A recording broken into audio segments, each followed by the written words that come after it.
ओम शांति। आज हम अमृत वेला ऑडियो बुक सीरीज के अंदर 7th चैप्टर के 11 नंबर पॉइंट से स्टार्ट करेंगे। टाइटल है आत्मा के लिए टाइम टेबल बनाओ। उसमें भी पहला पॉइंट है, आज समर्थ बाप अपने चारों ओर के मास्टर समर्थ बच्चों को देख रहे हैं। एक है सदा समर्थ और दूसरे हैं कभी समर्थ कभी व्यर्थ की तरफ न चाहते हुए भी आकर्षित हो जाते। लेकिन जहाँ समर्थ स्थिति है वहाँ व्यर्थ हो नहीं सकता, संकल्प भी व्यर्थ नहीं उत्पन्न हो सकता। बाप दादा देख रहे थे कि कई बच्चों की अब तक भी बाप के आगे फरियाद है कि कभी कभी व्यर्थ संकल्प याद को फरियाद में बदल देते हैं। चाहते नहीं हैं लेकिन आ जाते हैं।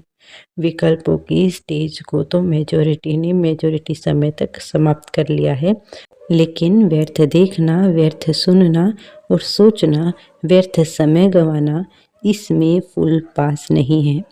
क्योंकि अमृत वेले से सारे दिन की दिनचर्या में अपने मन और बुद्धि को समर्थ स्थिति में स्थित करने का प्रोग्राम सेट नहीं करते, इसीलिए अपसेट हो जाते हैं।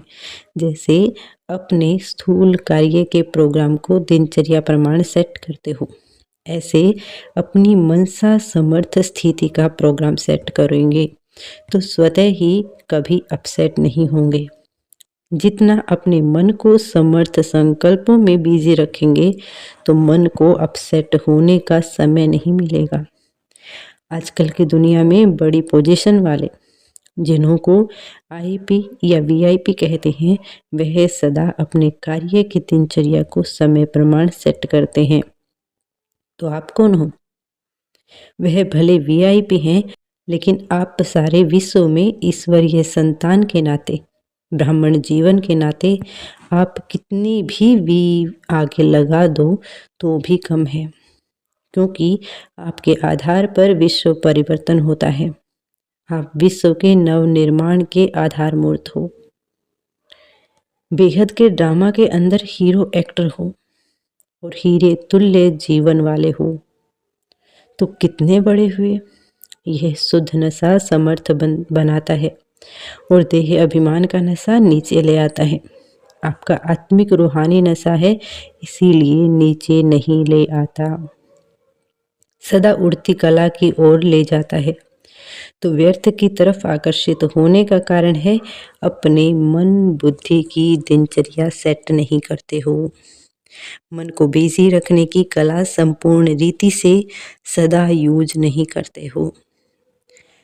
11th पॉइंट में ही नेक्स्ट है दूसरी बात, बाप दादा ने अमृत वेले से लेकर रात के सोने तक मनसा वाचा कर्मणा और संबंध संपर्क में कैसे चलना है व रहना है, सबके लिए श्रीमत अर्थात आज्ञा दी हुई है।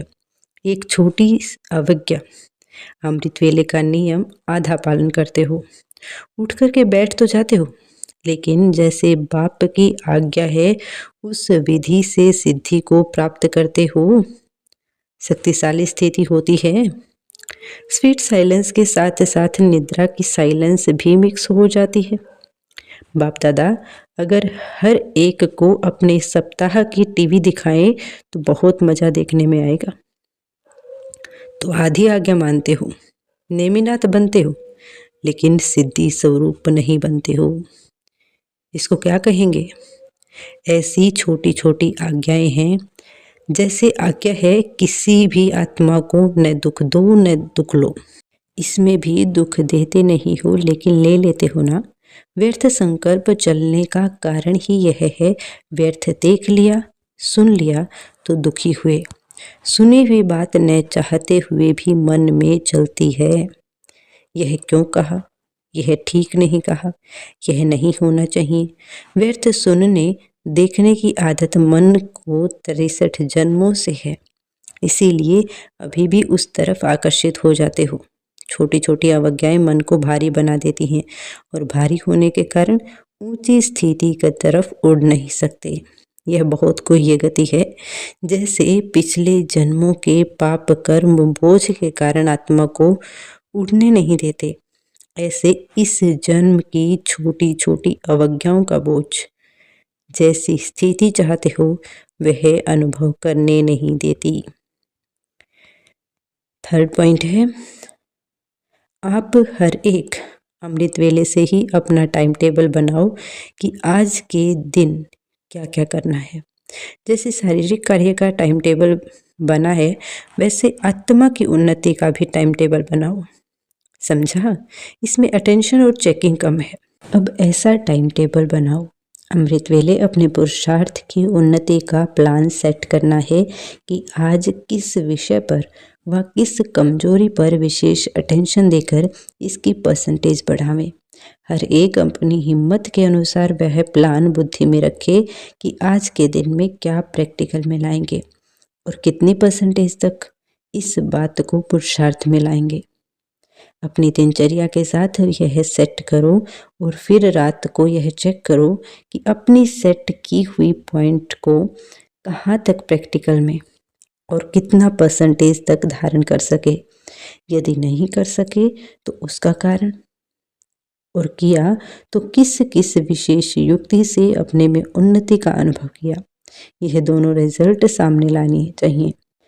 और अगर देखते हो कि जो आज का लक्ष्य था उसमें उतनी सफलता नहीं हुई व जितना प्लान बनाया उतना प्रैक्टिकल नहीं हो पाया तो उसको छोड़ नहीं देना चाहिए। 12वां पॉइंट है, हर कर्म में अपनी स्टेज शक्तिशाली है या नहीं यह चेक करो। स्वयं पावरफुल बनो। उसके लिए अमृत वेले से लेकर हर कर्म में अपनी स्टेज शक्तिशाली है या नहीं उसकी चेकिंग के ऊपर और थोड़ा विशेष अटेंशन दो। दूसरों की सेवा में या सेवा के प्लान्स में बिजी होने से अपनी स्थिति में कहाँ कहाँ हल्कापन आ जाता है, इसीलिए यह वातावरण शक्तिशाली नहीं होता। सेवा होती है लेकिन वातावरण शक्तिशाली नहीं होता है। इसके लिए अपने ऊपर विशेष अटेंशन रखना पड़े। कर्म और योग, कर्म के साथ शक्तिशाली स्टेज, इस बैलेंस की थोड़ी कमी है। सिर्फ सेवा में बिजी होने के कारण स्व की स्थिति शक्तिशाली नहीं रहती। जितना समय सेवा में देते हैं, जितना तन मन धन सेवा में लगाते हो, उसी प्रमाण 1,00,000 गुना जो मिलना चाहिए वह नहीं मिलता है। इसका कारण है कर्म और योग का बैलेंस नहीं है।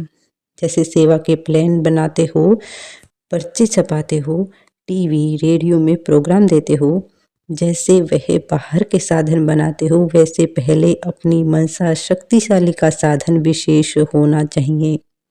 यह अटेंशन कम है, फिर कह देते हो बिजी रहे इसीलिए थोड़ा सा मिस हो गया, फिर डबल फायदा नहीं हो सकता। 7 चैप्टर का लास्ट पॉइंट है, दुआएं दो और दुआएं लो। दुआएं किसको मिलती हैं? जो संतुष्ट रहे, सबको संतुष्ट करे। जहाँ संतुष्टता होगी वहाँ दुआएं होंगी।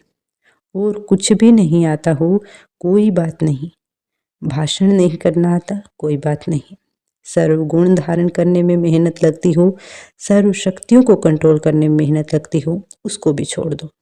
लेकिन एक बात यह धारण करो, दुआएं सबको देनी है और दुआएं लेनी है। इसमें कोई मेहनत नहीं करनी पड़ेगी। करके देखो। एक दिन अमृत वेले से लेकर रात तक यही कार्य करो। दुआएं देनी है, दुआएं लेनी है। फिर रात को चार्ट चेक करो, सहज पुरुषार्थ रहा या मेहनत रही। और कुछ भी नहीं करो लेकिन दुआएं दो और दुआएं लो, इसमें सब आ जाएगा। दिव्य गुण शक्तियाँ आप ही आ जाएंगी। कोई आपको दुख दे तो भी आपको दुआएं देनी है, तो सहन शक्ति और समाने की शक्ति भी स्वतः आ जाएगी।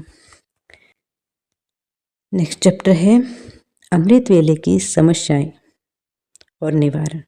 इसको हम नेक्स्ट वीडियो में कवर करेंगे। ओम शांति।